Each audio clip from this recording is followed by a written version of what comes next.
Hey guys.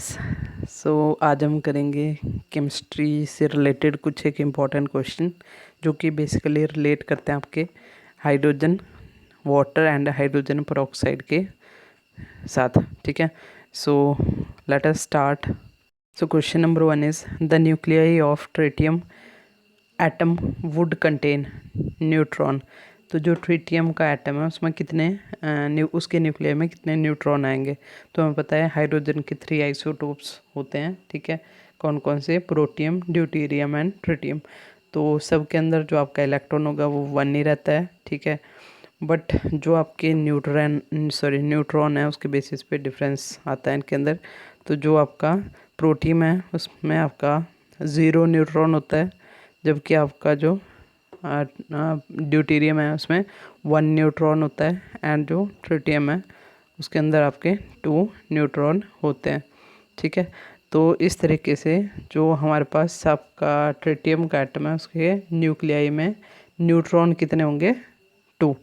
ठीक है, तो ऑप्शन नंबर बी राइट है। ओके, क्वेश्चन नंबर 2 है जी, the colour of hydrogen is. तो हाइड्रोजन का जो कलर होता है दैट इज कलरलेस। हाइड्रोजन का कोई कलर नहीं होता, वो कलरलेस होती है। Next, the absorption of hydrogen by metal is called. तो ये क्वेश्चन पहले भी हमने पढ़ा हुआ है कहीं, तो इम्पोर्टेंट क्वेश्चन है। तो उसको हम क्या बोलते हैं? ऑक्लूजन। ठीक है, तो सरफेस केमिस्ट्री से में भी आया है क्वेश्चन, तो इसको हम बोलते हैं ऑक्लूजन। सॉरी, तो ये है जब भी हाइड्रोजन की एड्जॉर्प्शन होती है किसी मेटल के ऊपर तो उसको हम बोलते हैं ऑक्लूजन।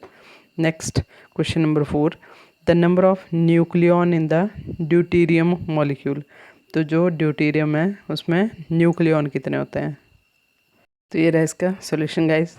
देखो हमारे पास क्वेश्चन क्या है कि ड्यूटेरियम जो D2 है उसके अंदर कितने न्यूक्लियन के अंदर कितने आएंगे। ठीक है, न्यूक्लियन कितने हैं आपके ड्यूटेरियम मॉलिक्यूल में। ठीक है, मॉलिक्यूल है, एटम नहीं है, D2 लिखा हुआ है। तो हमें पता है सिंगल जो ड्यूटेरियम का एटम होगा उसमें कितना होता है? एक प्रोटॉन होता है, एक न्यूट्रॉन होता है और एक इलेक्ट्रॉन होता है। इलेक्ट्रॉन और जो आपका प्रोटॉन होते हैं वो तो सेम ही होते हैं ऑलमोस्ट। तो जो न्यूक्लियन होता है वो क्या होता है? जो न्यूक्लियस होता है उसके अंदर क्या चीज़ें होती हैं? Proton plus neutron. इलेक्ट्रॉन तो हमारा बाहर होता है ना, तो इसलिए ये दोनों आएंगे। तो इस केस में अब कर लो, प्रोटॉन इसमें 1 है, इलेक्ट्रॉन भी, न्यूट्रॉन भी 1 है। तो इस तरीके से 1 + 1 हो गए 2। तो 2 आगे सिंगल एटम है, तो 2 हमारे पास एटम जब मॉलिक्यूल बनाएंगे तो उसके अंदर कितने हो जाएंगे? टोटल 4। तो इसका राइट आंसर आ जाएगा आपका 4। इसका राइट आंसर है आपका D option 4। Next, the sum of proton, electron and neutron in the heaviest isotope of hydrogen. अब सबसे पहले हैवीएस्ट आइसोटोप हाइड्रोजन का कौन सा होता है? तो होता है आपका ट्रिटियम। ठीक है, अब जैसे आपको पहले बताया था ट्रिटियम में क्या होता है, एक आपका प्रोटॉन आएगा, एक आपका इलेक्ट्रॉन आएगा, और जो न्यूट्रॉन होंगे वो आएंगे 2। तो इस तरीके से हमारे पास टोटल जो है सम कितना हो गया? 1 + 1 2 + 2 4। तो ये आ गया आपके पास 4, मतलब ऑप्शन नंबर सी जो है वो राइट है। फिर चलते हैं नेक्स्ट क्वेश्चन की तरफ। Hydrogen ion H- is iso electronic. तो आइसो इलेक्ट्रॉन क्या होते हैं? जिनमें same number of electron present होता है उनको बोलते हैं आइसो इलेक्ट्रॉनिक। तो इनमें से हाइड्रोजन नेगेटिव जो आयन है वो किसके साथ आइसो इलेक्ट्रॉनिक है? तो देखो, हाइड्रोजन सिंपल होता है, उसके पास होता है एक इलेक्ट्रॉन। अब H नेगेटिव है तो H नेगेटिव के पास क्या हुआ? एक इलेक्ट्रॉन इसने लिया हुआ है किससे, तब इसके ऊपर H नेगेटिव आ गया। तो इसका मतलब एक इसके पास था और एक ये आ गया, तो कितने हो गए इसके पास? 2। तो 2 इलेक्ट्रॉन जो होते हैं वो किसके पास होते हैं? हमारे पास हीलियम का एटॉमिक नंबर होता है 2। इसका है आपका B option. Next, the isotope of hydrogen which is radio active.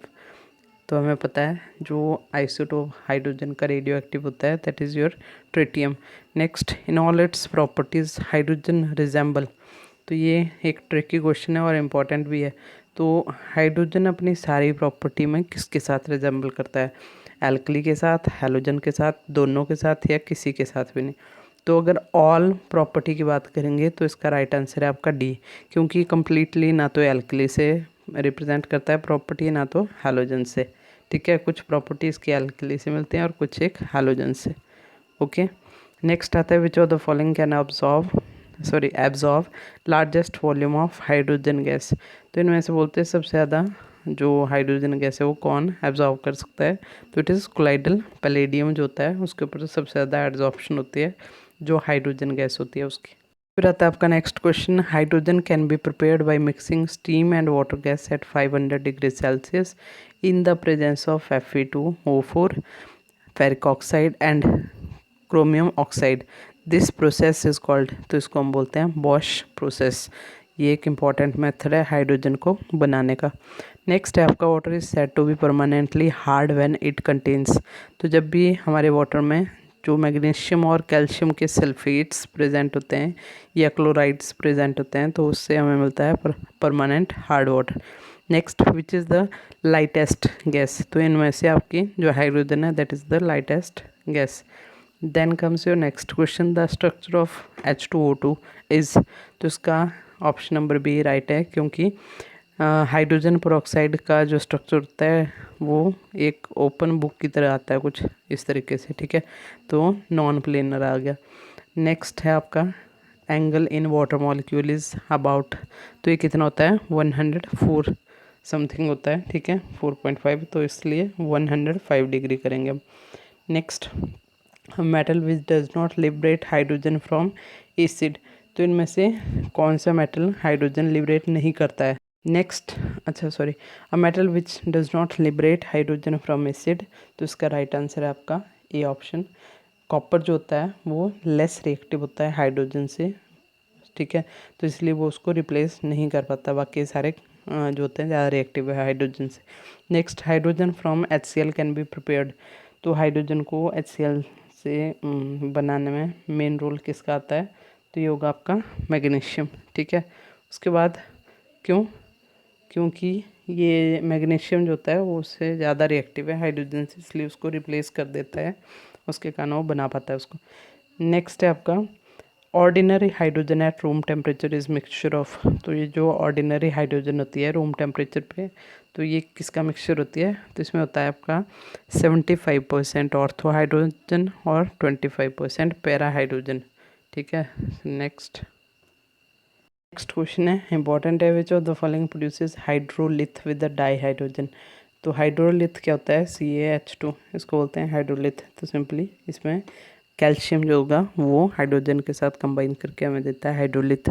The metal which displace hydrogen from a boiling caustic solution, तो बॉइलिंग जो कॉस्टिक सॉल्यूशन होता है उसमें से हाइड्रोजन को रिप्लेस कौन कर सकता है, इनमें से zinc, because zinc is more reactive than hydrogen. So जब कॉस्टिक सॉल्यूशन होगा, कॉस्टिक सॉल्यूशन मतलब NaOH, उसमें से वो हाइड्रोजन को क्या करता है डिस्प्लेस कर देता है। नेक्स्ट है आपका ortho hydrogen and para hydrogen resemble in which of the following property, तो जो ऑर्थो एंड पैरा हाइड्रोजन है उनकी कॉमन सी चीज़ सेम रहेगी, chemical properties. Next hydrogen combines with other elements bye, तो हाइड्रोजन बाकी एलिमेंट्स के साथ किस तरीके से कंबाइन करता है, तो सारे मेथड चलते हैं हाइड्रोजन पे, लूज़ करके भी करता है, गेन करके भी और शेयरिंग करके भी। नेक्स्ट क्वेश्चन है आपका the decay product of tritium is, तो ट्रिटियम का डिके प्रोडक्ट क्या होता है, तो उसको हम हाइड्रोजन 3 भी बोलते हैं, हाँ, तो ये होता है आपका D option right. Next tritium undergoes the radio active decay giving, तो ट्रिटियम जो होता है रेडियो एक्टिव डिके कैसे करता है, by giving beta particle. Option number B is the right answer. Electrolysis of fused sodium hydride liberates hydrogen at, तो जब भी हम फ्यूज्ड सोडियम हाइड्राइड का इलेक्ट्रोलिसिस करते हैं तो एनोड पे हाइड्रोजन लिबरेट होती है और कैथोड पे आपका सोडियम, ठीक है।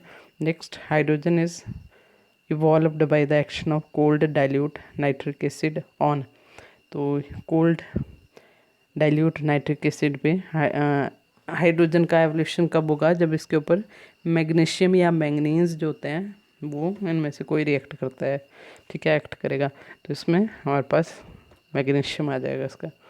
फिर नेक्स्ट है आपका विच is the poorest reducing agent, तो इनमें से अगर हम कंपैरिजन करके बात करें तो डाई हाइड्रोजन जो होगा वो सबसे कम रिड्यूसिंग एजेंट आएगा। ठीक है, फिर आती है बारी नेक्स्ट क्वेश्चन की।